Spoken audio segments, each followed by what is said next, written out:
Internet. Wow. It's a All lot right, of there we people. go. We are live. So this will be posted to YouTube, just FYI. Any clarification? So if you want off now, escape while you can. Um, I'm Colin. I wanted to start this group because I feel like it's a lot easier to learn JavaScript and just any high-level concepts when you have somebody to talk to and talk through the problems that you're having. We don't have a teacher or classmates since we're going through this by ourselves. So I just felt like this would be the best route, getting a conversation. I tend to learn better when I can try to explain my thoughts and the issues I'm going through. So, but that's a little bit on me. I've been coding for about a year and a half now, but I've only been hardcore coding for about 6 to 7 months. I think April, so a little bit more than that, 9 months. But yeah, I'm almost through free code camp. I'm about halfway through. I'm just wanting to get through it and hopefully get a developer job someday. So that's me. You want to go, Paul? Yeah. If you Yeah, want and I'm to. Paul. Yeah, and I'm Paul. I've been doing free code camp for about 3 or 4 months now. I think I got into it around October, November, and I got in touch with Chance, and joined up with a cohort probably around late September or something like that. So I've been coding for about 6 months. Started back in June or July, and then started focusing on web development and JavaScript for the last 2 or 3 months. So I'm still pretty new at this, and yeah, I pretty much joined this hangout here for the same reason, just trying to get together with like-minded people who we can all learn together. We can all learn together. So that's me. Nice.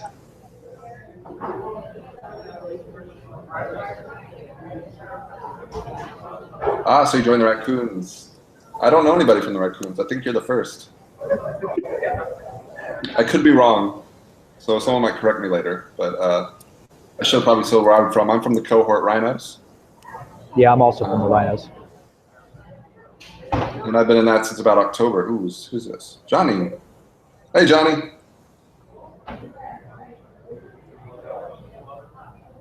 Okay. Hey, Johnny.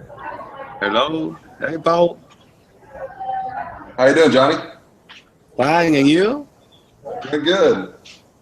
Thanks for joining. Oh, thanks you. Yeah, no problem. We were just introducing ourselves, and just a disclaimer: we're live on YouTube right now, so wave your hand. Okay. Hi. That's okay. If you wanted to, you can introduce yourself to everybody. We just kind of went through ours, just so we get to know who you are. For example, what do you want to know? My experience or? Just how long you've been coding, your name, what are your goals, and what cohort you're in. Okay. For example, my name is Johnny. I have been. Okay. I have been coding for like 4 or 5 years now, primarily on Java and .NET. I am from Arctic Forces.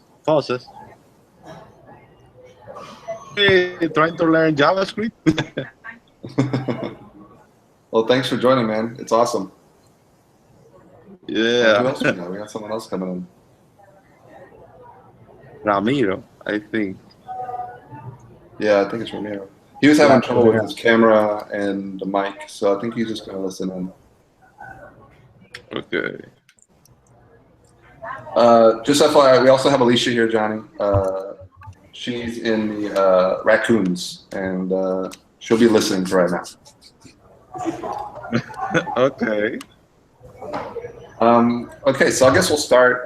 This is more of an introductory one, since I didn't post anything the last time we did this.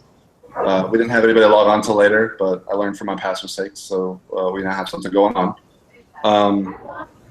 So we'll just start with book 1, up and going, and then we'll jump into the first few chapters of book 2. We won't go too far, and I'll try to hit some of the points that we wrote on the You Don't Know JS doc that we had in public on the cohort. So we'll hit a few of those points too.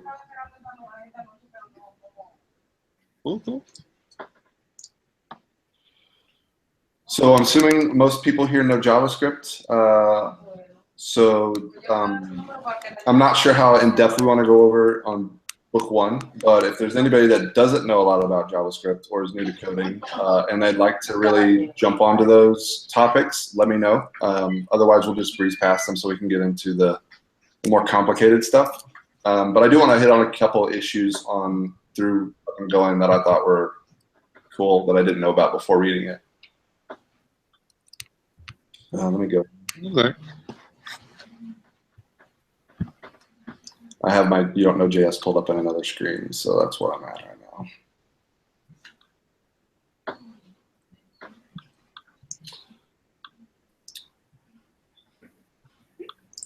So the one thing that I didn't think about, I was always told when I first, or the one thing I kind of didn't get was the coercion when I started. So I always used the triple equals instead of the double equals, which I, off the top of my head, I don't remember what those are called, strict and non-strict. So I like how he says kind of to learn what coercion is and how it works so you can utilize it better. I didn't even think about it that way. So it's a lot, or it's not a lot, but it's just something that I haven't even really delved into yet, and I feel like I'm not using it optimally. I can't talk. I'm sorry, guys. Optimally. That's not the right word either. But did y'all find that too? Did y'all use do y'all use it strict or non-strict mostly? I try to use it as strict as I can, but I didn't even know the details of coercion of what was happening in the background, how text, a string 42 being tested as double equals the number 42 of how that was happening in the background, and how if you do strict equals, it's false, and how if you do double equals, it's true, but why is that true, and which one is the number getting changed to a string, or is the string getting changed to a number? I didn't know that, and I still don't think I understand it too well at this point. What exactly is happening, but my thought process would be to switch one to the correct type, and then test them using strict equals. But he says that it's a good idea to understand exactly what's happening so that you can use the double equals more efficiently, or like if you understand what's happening, like which ones are getting coerced, what values, then your way of writing it is clearer to yourself, and it just makes for better code. And it's yeah, that was new to I think me. I think he mentioned that it opens up more possibilities if you're doing it the double equals. It allows you to do more with your code instead of just always relying on strict equals. Yeah, for me that was something interesting because I didn't use it, but after I read it, I started using, but no in comparison. I use, for example, coercion a lot when I using if-else statements. For example, I use coercions if I want to know if an object is not null or something like that. I just put the object in the if and it's all. Yeah, I do the same thing, but I didn't realize what I was doing. Yeah, I was like until I read the book. Yeah, that's a great point, because if you're using another language and you're doing an if-else statement, it has to be that type. Yeah, there's no coercion there. Yeah, you have to check, for example, if the string is empty, or if it's null, something like that. But in JavaScript, you just put the object there and everything works. If it's true, it's true, right? If your object came back as a null, it might be an object, but it's null, it's false, so it's not going to run. But you just throw it in there in case it doesn't get passed. I was using that, but I didn't know what I was using it for, and that's just coercion. But yeah, I thought that was awesome. And I think that's what he means. It opens up more. It opens up JavaScript differently than it does other programming language, because you can do a little bit. You could do some different stuff with coercion than you could anything else. It opens up a lot more possibilities. Let's see here. What was the next topic? I think that's what we just talked about was on the sheet. Yeah, because it was examples of inequality. A equals a string 42, B equals 42, and then A double equals B is true, and A triple equals B is false, and then it goes into the Y. Yeah, I need to go. Like, I really need to remember all the different use cases with it, because I think there's a big list of them of like what everything coerces to. So that's definitely something I need to put on some flashcards and memorize. Yeah, well, and the one here that's interesting to me, and I don't exactly, because it's when you do A equals the number 42 and then B equals a string of characters, A is less than B, A is greater than B, and A double equals B are all false, and it's because the string cannot be coerced to a number, so it equals not a number. So, on the surface, yes. it doesn't make any sense that A can be A less than B can be false, A greater than B can be false, and that A also double equal B can also be false. It seems like one of those would have to be true, but when you think about why that is, it's because there's no way to coerce the B into a number. It turns into not a number, and not a number, I think not a number in JavaScript, it never equals anything, right? Like it doesn't even equal itself. Like if you do not a number equals not a number, it's still false. Yeah, I think that's right. Let me check. That's a good thing to check. Let's open up our browser and check here. Yeah, that's true. None is not even equal to itself. Yeah. So that's why that one fails the tests. Yeah. Yes. And when I was thinking about that one, has sense that none is not even equal to itself. Yeah, it doesn't make any sense. It's completely not. No. So what I say is that it makes sense because, for example, if you have any number, divide by 0, that is none is. Yeah. Mm-hmm. But for example, the thing is, how I think about it is that 4 divide 5, divide 0, and 100 divide 0, it's not equal. It's not equal? Right. I think about, for example, it's not equal. It's a non-existent value, I guess, is what you're saying, right? Like the value doesn't really exist, so you can never test if it equals anything because it's just not even there. It's not, and you don't know what is the value. Yeah, you're right. Not a number. That makes sense. Yeah, it means it's not a number, but it doesn't mean it's not anything else. But we don't know what that is. So we don't know what that is. So. Yeah, it's a good way to look at it. I think that helps. What else here? Did y'all have any parts in book 1 that y'all wanted to go over? Like, I never knew the difference between statements and expressions until I read this. And I don't know if I do now either. So maybe we could go over that, because I'm not really that clear on the difference either. Yeah. So I took away as a statement is made up of expressions. So expressions are, and this is where that explaining comes into practice, which I don't do very often. I know it in my mind, but I can't explain it to you. Yeah. But expressions is a piece of a statement. So a statement is like B times 2. That has expressions inside of it. And all statements are expressions, if that makes sense. Yeah, that does. Expressions are statements. That does make sense that all statements are expressions, but all expressions are not statements. Yes. For me, the way I look that for me is that everything that returns a value is expression.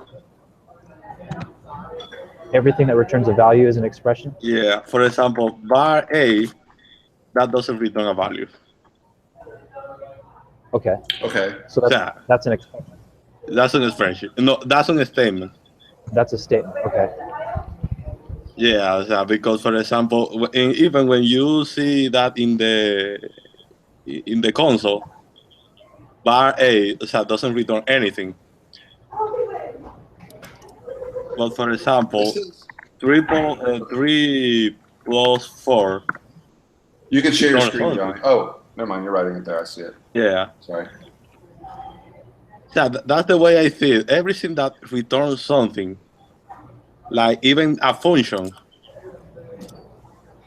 that is expression. That's the one line I took away from it.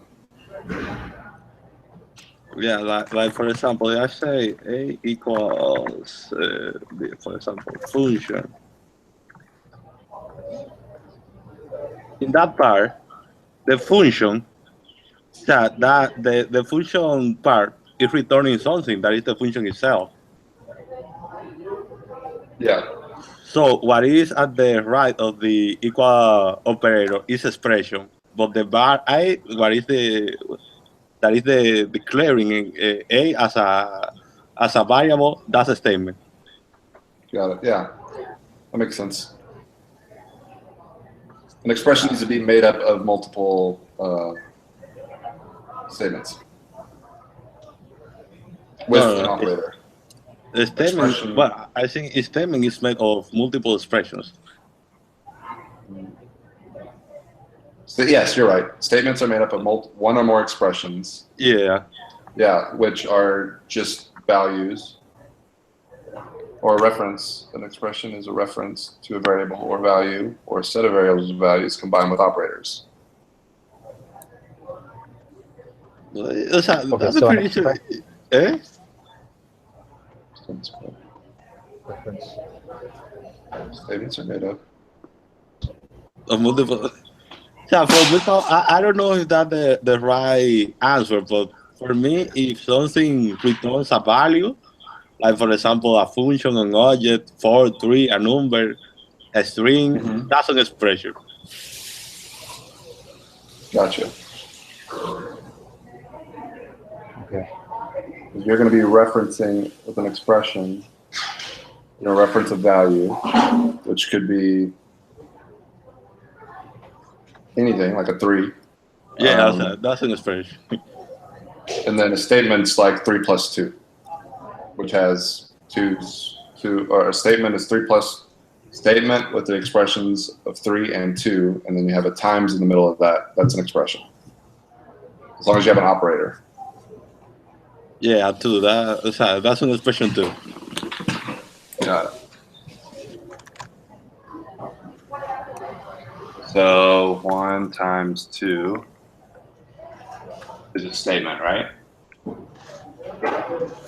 And then 1 is a expression, and 2 is an expression.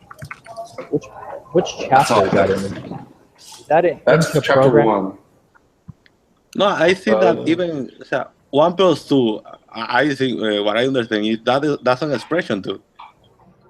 Well, I think all statements are expressions, but not all expressions are statements. That's what I read, or at least that's what I thought I read. Let me go find that, because I think that's what I got out of that. It says the statement A equals B times 2 has 4 expressions in it. 2 is the literal value. B is a variable expression. B times 2 is an arithmetic expression. And A equals B times 2, which is the whole thing, is an assignment expression. So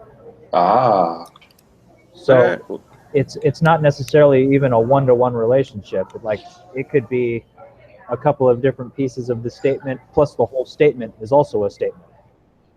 See that, but Holy smokes.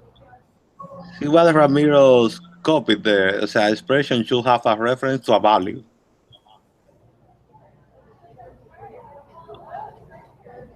Expression should have a reference to a value. Yeah, A has a reference to a value. B has a reference to a value. B times 2 has a reference to a value. Yeah. And A equals B times 2 has a reference to a value. So yeah, that makes sense. Yeah, I just pasted it into the chat. That whole description that he said, that he gave. A equals B times 2 is a statement, and it's made up of 4 expressions. So expressions are the smaller pieces, and the statement. I guess expressions could be almost looked at like as like words, and statements are like full sentences.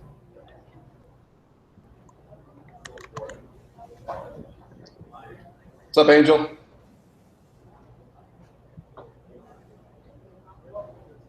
Hi, Colin. How you doing? And good night, everyone. Hey, Angel. Hey. What's up? What we're talking about? Are we talking about statement and expressions? Statements and expressions. You got it. Okay, I came late. I have nothing to say about that one. You have something to say about it? No, about statements and expression. No, I didn't understand that. I only understand like 50% of that part. So I will listen to you guys to see what I can learn. We learned that a statement is made up of expressions. Yeah, that's what we're going through right now. We're trying to figure it out. Well, can you see, Angel? Can you see the example that I just pasted into the chat? We were just going over the example that was given in the book, or did you come in after I pasted that on there? I came in after. Okay. So in chapter 1 of the first book, it says there's an example of the statement A equals B times 2, and it says that statement has 4 expressions. And the first example he gives is that 2 is the literal value expression, B is the variable expression, B times 2 is the arithmetic expression, and A equals B times 2, which is the whole thing, is the assignment expression. So we're just kind of going over, making sense of all that. Okay. The fact that the whole thing is a statement, and the smaller pieces of it are the expressions. So the smaller are the expression, and the whole thing is statement. The whole thing is the statement, and statements are made up of expressions. So all statements are expressions, but all expressions are not necessarily. I have a question. Is after or before that when we start talking about the left-hand side and the right-hand side? Okay, after that. Okay, it's the way JavaScript understands the statement.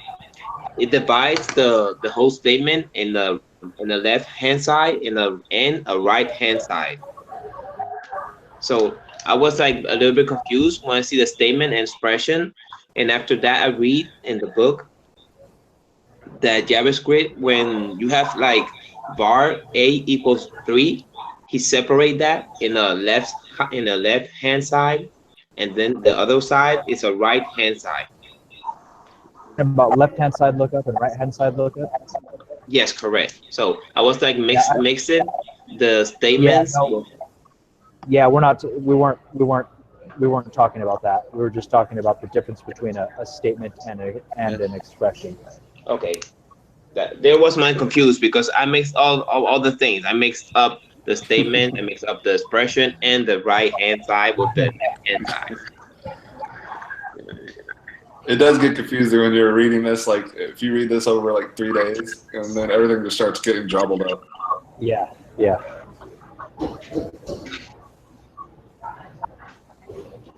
Was that left-hand side lookup and right-hand side lookup in book 1, or was that book 2? It's at the beginning of book 2, I think. Okay, yeah, I thought so. So yeah, I guess that was kind of getting ahead of where we're at.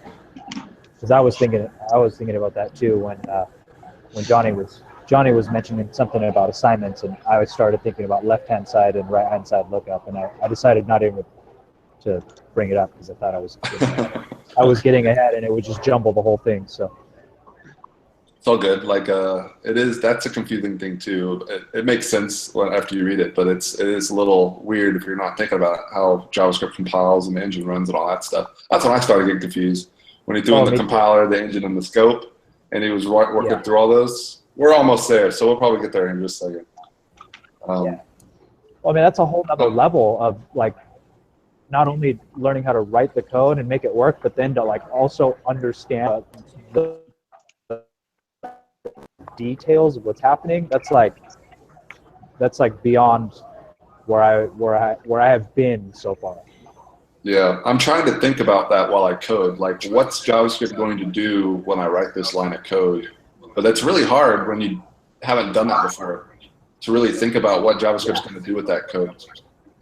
Yeah, well, I think it's good not to try to force that too, like to try to like make yourself understand it. Like it's probably a good idea to just be aware of it and to like let it sink in over time, because I think that's something that's just going to take time to develop that level of understanding. It's going to be like 5 rereads of this series here before. It's definitely not a one-time through kind of a thing. Mm-hmm. Well, right now I'm going through the rest of just scrolling through. Did anybody have any other questions on any of the other stuff in book 1 or up and going book? I'm just scrolling through it right now too. I don't have any questions at the moment. Yeah, the stuff that I have questions on or that I want to bring up are stuff that's going to be brought up in like closures or prototypes or anything, something like that. But. Yeah, and that's where I'm at now, and that's where it's starting. My brain is starting to get twisted into a pretzel. When I start trying to like, whoa, it can like does that happen to you? Like when you're trying to understand something and you can actually like feel your brain working, like it starts to actually get tired. It's like, oh my god. Like, yeah, and hot. Yes, hot. That Yeah, happens to me a lot. Yeah, it's like I actually like have that feeling sometimes. It's like, okay, my mind is working too hard. I need to point it somewhere else for a little bit of time. I get frustrated when I hit that feeling because it's like I just want to know what it is I'm trying to know, but it won't work right now, and it's like I just got to walk away. It's when you get frustrated. Well, if I'm doing something like that, like if I just take like when I get to that point, like I'll just take a break. And I'll either come back to it the next day or a little bit later. And it's almost like it has sunk in at the subconscious level, because when I come back to it, it's a little bit easier to digest. Like it's even like the coding things that I'm working on now. I'll start a problem, and at first it's like, oh my god, I have no idea how to do this, and I'll sit with it for a while. And I'll make some progress, and then I'll come back the next day, and then I understand it. It's already easier. The answers start to kind of present themselves. Yeah. Just a little tidbit of advice. I'm sorry to interrupt you, Johnny. I just wanted to say this real quick. If you study or do something 3 hours before you go to bed, it will sink in more than if you did it before 3 hours. So while you sleep, it actually sinks in more. Because your brain is thinking about it while you're sleeping. Yeah, subliminally processes it all for you. For example, in Coursera, there is a course about that. I think the name is Learning How to Learn or something like that. I watched that. That's where I got it from. Yeah, Yep. So the girl with the glasses? I think she had glasses, and then another guy. But yeah, that was a good course. Yeah, I saw that there, that if you start doing, for example, something, your brain start working in the background. Yeah, and they stress the importance of taking breaks in there and not like going for huge marathon sessions, because your mind just tires itself out, and then you're just not as effective. So you're just wasting time at that point. Yeah, exactly. Yeah, they talk about the rest, the focus, and then the rest cycle, like the importance of stepping away and letting your mind process in the background. So the way, like what I took from that is that I could, like, when I'm not working on something, I can actually say that I'm working on it and give myself more credit, because the break cycle is part of that working cycle. You know, it's like, so like when I'm sleeping or taking a nap, like I'm actually working. So it's The Pomodoro is a good thing for that. I do the Pomodoro. I do all of my work, like anything that I'm doing, like I'll do it in 25-minute blocks, and then take 5 minutes, and then 25, and after 4 of those, I take a half-an-hour break, and it works really well. Yeah, I think that's a great way. Mm-hmm. Yeah. I need to start using it. I need to post a link for that Corsa video, because that thing helped out a lot. You are looking for the link? I just said when I get done with this, I'll post a link to the YouTube description, so people know. Yeah, because that course is really helpful. It was. I learned that I procrastinate too much.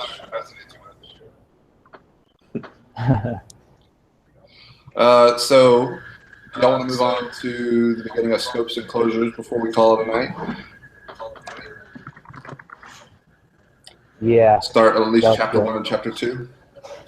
Yeah, because I'm looking over the rest of chapter 1 of book 1, and it's mostly just basics. You know, what's a variable, what's a code block, what are conditionals, loops. Yeah. It's pretty or precursors to the rest of it. Yeah, function, scope. He just kind of mentions it to go over a little bit in more depth later. So, yeah. Well, with that, then we'll go into the You Don't Know JS scopes and closures. So like the first or second paragraph here is, I didn't know any of this before reading this book series. Tokenizing, lexing, parsing, and code generation. Didn't know how any of that worked. Yeah, I didn't know any of that either. That was all completely new to me. It's still confusing to me. If somebody's saying that, what are you saying, Angel?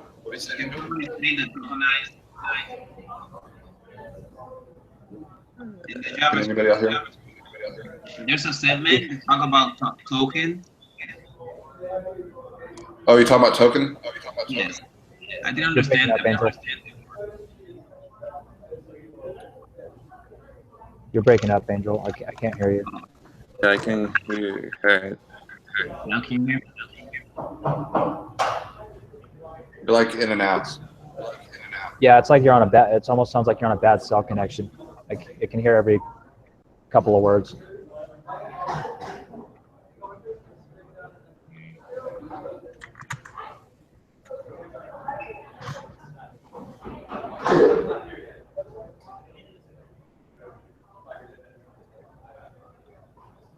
Oh, okay. I think he was saying something about tokenizing. Yeah.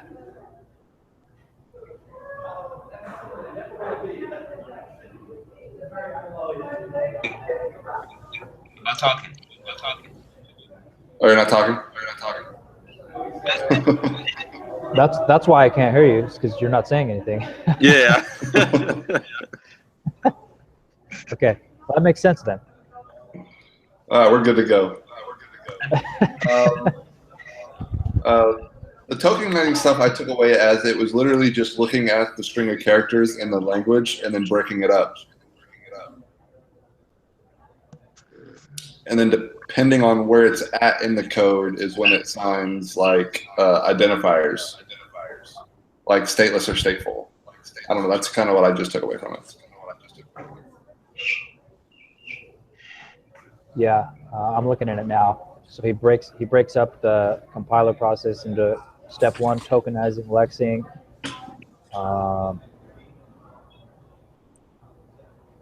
Broken up into tokens, var a equals 2. I'll post what we're talking about here. Actually, we'll do this. I don't know this. I don't understand this well enough to really even talk about it. I'm just going to make nonsense out of it. Gotcha. Yeah, it's like kind of. I think it's just more of precursor, like letting you know what it's doing, but you don't need to know the detail of it. Yeah, exactly. Well, I mean, when the title of the section is compiler theory, I'm kind of like, okay, I don't need to go there right now. I am like you. So I read that part, but I really didn't spend a lot of time there. Yeah, I'm Yeah. just trying to learn how to write the language and understand what's going on. As far as like what the compiler is doing, that's a subject for another time. Yeah. The one thing I want to understand is that abstract syntax tree in number 2. Like, I want to know what that is. Like, I want to see what that is. I need to do some more research. Abstract syntax tree. Yeah, that's. Yeah, I even read about that. Yeah, Paul? That's for guys with way thicker glasses and way paler skin than me to sit somewhere and try to figure out. Yeah. We'll move on. Way too much time inside in front of the computer. That's exactly what I thought. I was like, damn, what kind of people even know what an an AST? Abstract syntax tree. I mean, yeah. Who even knows what that is, man? If you know, I read about that. I don't remember why. But I remember the concept that is that, for example, if you imagine the equal operator. Call up an operator. Equal operated? O sea, for example, if you have A equal B. That is that, for example, the compiler say that equal and make a tree where one of the branch is A and the other branch is B. I think I know what you're talking about. Sorry. Not understand. No, it's okay. We can pass that. Okay. Yeah, we'll skip this whole theory part. You know, one of the things I don't remember. Angels. Go ahead. I was going to say one of the things that just came up to me, and I don't remember where in the book I read this, but he said that there are lots of different ways to write code that will compile into the exact same machine language. He said that, and I was trying to make sense of that in my mind, that when you write code, like the compiler will translate the code into machine language that the computer understands. And he said that like there's more than one way to write code that will compile down into the exact same machine language. So even if you structure your code a little bit differently, that it might compile into the exact same instructions at the lowest level. And that kind of, I didn't realize that, I mean, I know, you know how they say there's a lot of different ways to solve the same problem, that you can write code in a lot of different ways that solves the exact same problem. But I didn't realize that different code, and he didn't give any exact examples of what it would actually compile to, but I didn't realize that writing different code could actually compile to the exact same machine instructions. Yeah, I remember reading that too. I think there was somebody that I watched on YouTube. I don't remember where this came from. But you can write code that transpiles the other code that transpiles the other code, and then it does the same thing. So I'm guessing you could do that all the way down to machine language. Yeah, and that kind of blew my mind, that the compiler is deconstructing your code to the very basics of what's actually happening, and that differently written code could actually compile to the exact same string of binary bits. Yeah. So just a thought that I thought was interesting. Yeah, that is. I think it says a lot about what we're doing, because we're not writing that low-level code right there. We're writing like 15 layers up, or however many it is. Yeah, yeah, yeah.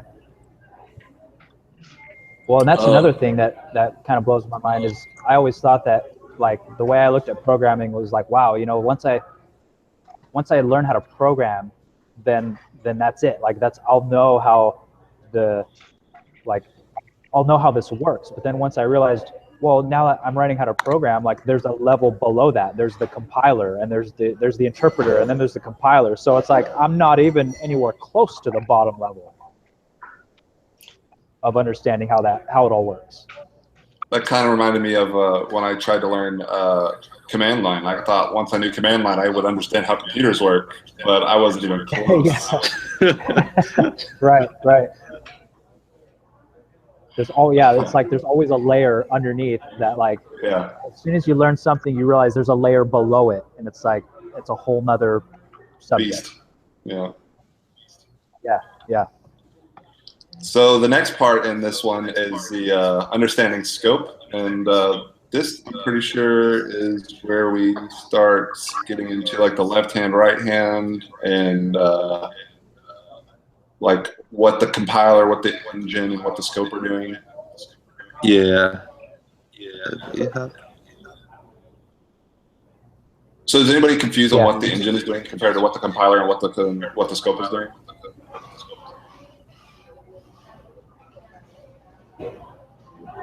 I think about it as like the compiler's sitting above them, and then hold on one second. The engine is sitting above them, and then it jumps to the compiler. The compiler does its thing, and then the engine just says, "Hey, scope, is this there?" The compiler put this to where you can see it. Yeah, That's the kind of how scope. I have an idea. Yeah, the scope is just responsible for who can see what. Yeah. You know, who has access to what. I mean, obviously at a really high level.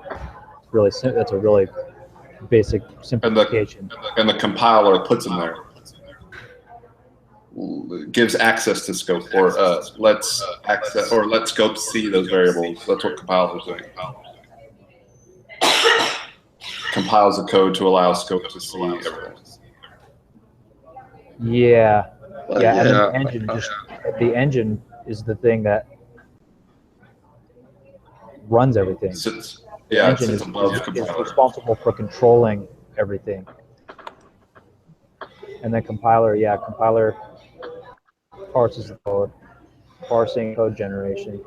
I'm just reading the description. Oh yeah, no problem.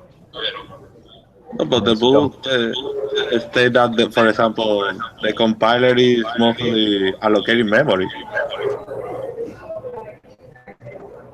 Then, for example, the engine asks for a variable. I don't have the variable. I allocate the memory for the variable.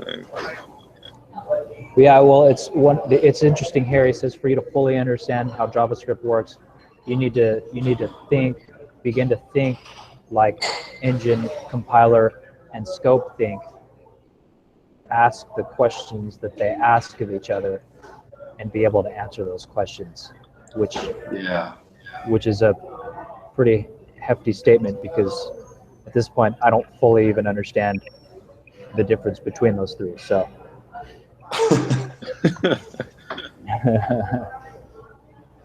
Yeah, this is where I kind of got lost when I read it, but I think I get it, but I don't think I get it. Yeah, I mean, it's easy to read it and go, okay, yeah, I understand that, I agree with that, but then trying to, like we were talking about earlier, trying to explain it to somebody, I can't explain it to anybody. Yeah, this is the part that I try to do when I'm coding. Like, what is the compiler doing? Like, this was the part that I was trying. I'm like, I still don't get it all the way. Yeah, and I don't think, at this point, I don't think we will.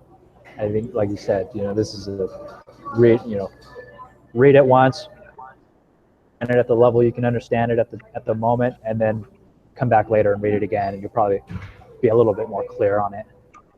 Mm-hmm. Trying to find the left-hand, right-hand side thing. I think that's in that second section. Compiler speak. Yeah. So that was confusing to me, because when I heard left hand and right hand, I thought it was literally on the side of the equals. but they're not. It's left hand is the declaration, and then the right side is the lookup. Yeah, right side is looking for the value, and left hand is looking for the actual variable. Yeah, the memory space. Yeah. So that was confusing when I was reading that, and I don't think I got the answer right on that little quiz when I first started it, but I think I get it. I was able to do it after, but it makes sense. Yeah, like you can be doing a right-hand side lookup without assigning anything. You know, it just says console.log A is a right-hand side reference to A because it's just it's for the value. But when you declare A, var A equals 2 or something like that, then that's left-hand. Yes, and the one that confused me was the function. The function declaration of like the A or the B inside the function call. Like here. Yeah, that was a good one because that's a right hand side. Well, it was actually a left hand side with A. So no, but the foo A.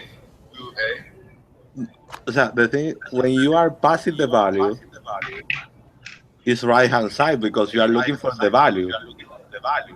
But when you I thought you were assigning the value. That's for example, if I call a function with a value, first I need to root the value, and after I need to assign the value. Samara, share your screen. No, I know writing code. Okay, but you can make a sample. Okay, for example, this is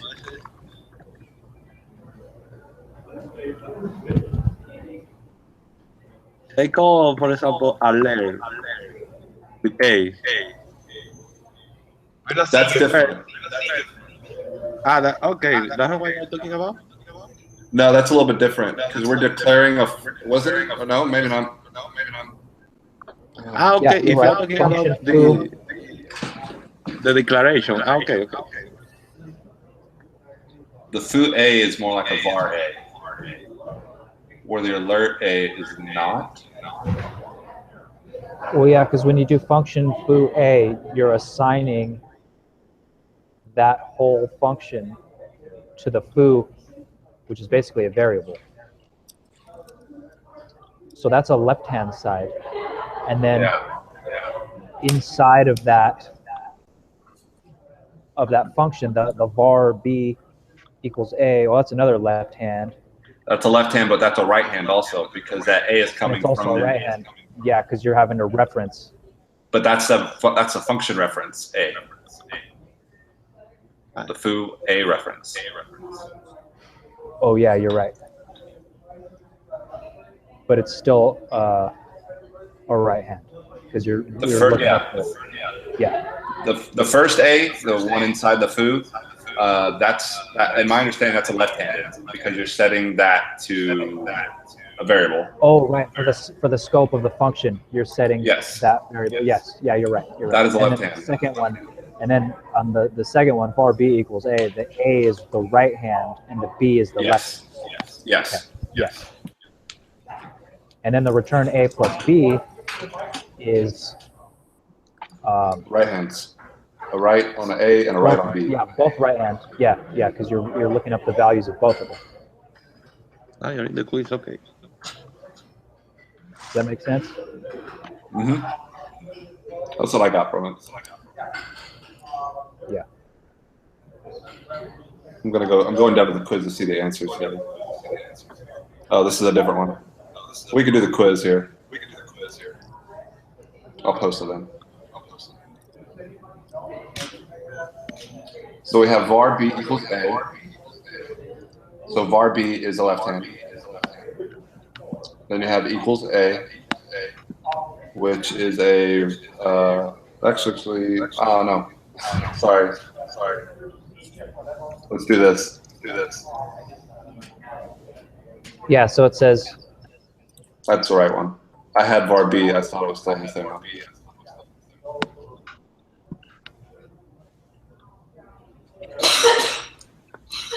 So we have function foo Yes, A. there are 3 left-hand side lookups and 4 right-hand side lookups. C is the left, the foo A is the left, and then B or B is the left. Yeah, and so is the A. The foo A, The foo A. because you're setting A equal to whatever is passed to the function. Yes. Yeah. And then your rights are A again, and then B, and then the number 2, I think. Is it? No. The foo 2. No, the foo is calling the value of the Yeah. function foo. Yeah, it's looking for the value. Yeah, foo 2. All right, I think I get it now. I'm 100% on that.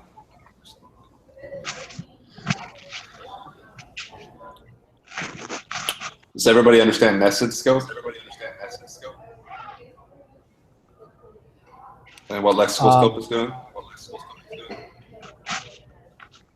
You're just talking about like a scope inside of a scope, right? Like a function inside of a function, Mm-hmm.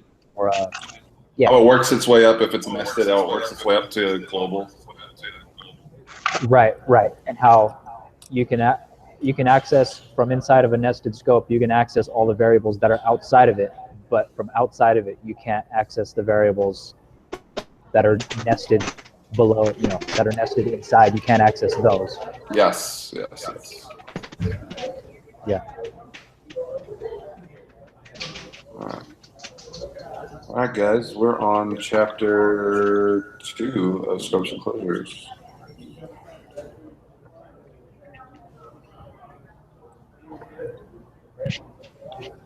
Well, this one's lexical scope, which we just talked about. I thought this one did a good example of explaining it with this little bubble picture. Yeah, I like those. I like those a lot. The little visual references, that really helps clarify it. The different colored bubbles for the different scopes. Yeah, that helped clarify lexical scope a lot for me. Who can access what? Yeah.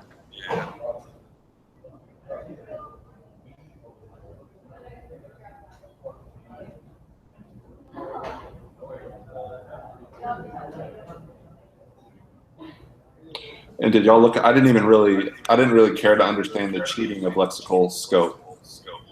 No, I looked through it just to get some kind of an understanding of it, but I did realize that he was saying that these are bad practices, so I didn't try to understand them too much, because it wasn't something that I wanted to be trying to use. Yeah. I used eval before, and that was a bad mistake, which I took back. I didn't realize that was a bad thing to do, and the reason he said was because it makes your code harder to optimize, because the engine will never it can't optimize because it's never going to know what you may pass into eval, so it kind of leaves itself unoptimized. Yeah, it runs slower, and what I took away from that was that you can literally insert new code into your code after runtime. Yeah, so and the engine doesn't know what the scope of that new code is going to be. Yeah. So it's not able to fully optimize itself. It kind of leaves itself unoptimized because which I thought was really interesting. Yeah. Yeah, that was a good one. But the eval also has his use case. Because it did have a use case, didn't it? What? Did you say it had a use case? Yeah, because for example, I think that sites like FreeCodeCamp, how they can evaluate your code. Oh, evaluate code? Yeah. I think its use cases are really limited, though. I think it's one of those things that it's to be avoided at all costs, and there are very few cases. Yeah, and there are very few cases. I think that's what he said, is that there are very few cases where it's actually necessary. Yeah, because it allows you to execute code that wasn't there. Yeah. Yeah. Yeah, I made it on an input, so you could literally type any JavaScript you wanted, and it would just go into my code, and then you can just fuck everything up. Yeah. That was not a good use case. No, it's not a For good use case. example, I think that all the sites that allow you to make code challenge have to use some kind of eval to evaluate your code. Yeah, I've been curious about how that actually works as well. You know, I heard a podcast where one of the guys from Code Wars was being interviewed, and he was talking about all the challenges of actually building a site like that, because something about being able to allow people to write and execute code on your site opens up a whole bunch of security issues, and they had to be really careful about how they were actually going to do that, because obviously creative people would find ways to cause problems with the code that they were putting in there. Yeah. So I don't know how they obviously I don't know how they do that, but it seems like it would be some kind of an eval type of a thing. Yeah, I think I heard the same podcast, and they even say that from time to time some guy breaking the site.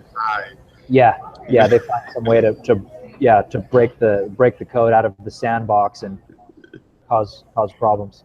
Yeah, they had to fix that. What was funny? Yeah, because people will try to find ways to break it. I mean, give especially if they're good coders and they're good problem solvers. It's like putting a shiny toy out there. Somebody's gonna mess with it. Yeah. All you gotta do is know what to look for. Yeah. Well, I don't know if you've ever used with. I never used it. That's the first time I heard of it. No, me neither. Yeah, me too. So we'll just avoid that. We won't even talk about it. Yeah. Well, I think we should end here for the night. It's already almost 9:30. We've been at it for a little over an hour now. Yeah. Down at the end here, far this is too. where he went over that performance part that I was just talking about. Yeah, so we pretty much we pretty much covered that chapter. So next time we can pick up with chapter 3. Yeah. What is that one? So we'll pick up at function and block scope, hoisting and scope closures. 2 out of the 3 Okay, cool. are kind of weird. Yeah, and this is pretty much where I'm at right now. I think I'm actually on chapter 5 closures, scope closures. So this is good. Cool. Give me some time to finish. Yeah, definitely. I'm going slow because that's kind of a mind bender. That's a good way to do it. Slow and steady, and really try to let it sink in. Yeah. So when are you doing these? Is it weekly? Yeah, we'll do it weekly on Fridays, same time. That way people can have it scheduled. Okay, cool. Yeah, cool. Yeah, I appreciate y'all joining. Thanks for everybody that's going to watch this. Give me like 10 views. That'd be cool. Cool. Well, thanks, guys. I appreciate it. And if y'all ever need anything from me, just give me a call or a holler. Be very glad to help you. Awesome. Thanks, Colin. Yeah, the same. Thanks. Good to meet you, Johnny. You go, See you guys. Bye. Bye, guys. Have a good night.